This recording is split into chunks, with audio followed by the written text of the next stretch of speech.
AP ప్రభుత్వం ప్రతిష్టాత్మకంగా తీసుకున్న పోలవరం ప్రాజెక్టు పనులు ఈ సీజన్లో ఆశించిన స్థాయిలో జరిగే అవకాశం కనిపించడం లేదు.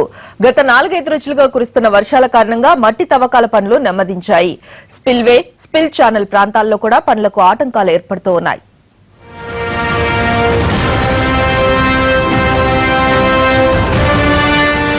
2018 కల్లా పోలవరం మొదటి దశను పూర్తి చేయాలని లక్ష్యంగా పెట్టుకుంది ఏపీ ప్రభుత్వం. ఇందుకు అనుగుణంగానే అత్యాధునిక మిషనరీతో పనులను వేగవంతం చేసింది. అయితే కొద్ది రోజులుగా ప్రాజెక్టు సమీపంలో కురుస్తున్న వర్షాల కారణంగా పనులకు ఆటంకం కలుగుతోంది.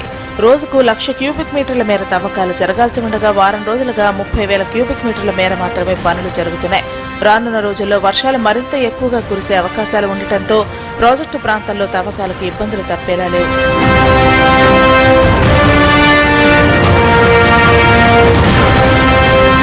స్పిల్ ఛానల్ కు సంబంధించి 7,76,00,000 క్యూబిక్ మీటర్ల మేర మట్టి తవ్వకాలు జరగాల్సి ఉండగా ఇప్పటి వరకు 1,83,00,000 క్యూబిక్ మీటర్ల మేర పనులు పూర్తయ్యాయి.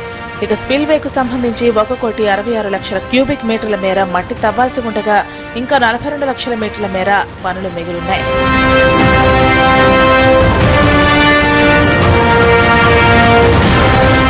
అటు పోలవరం పనులను పరిశీలించేందుకు సీఎం చంద్రబాబు ఈ నెలాఖరున ప్రాజెక్టు ప్రాంతాన్ని సందర్శించే అవకాశం ఉంది.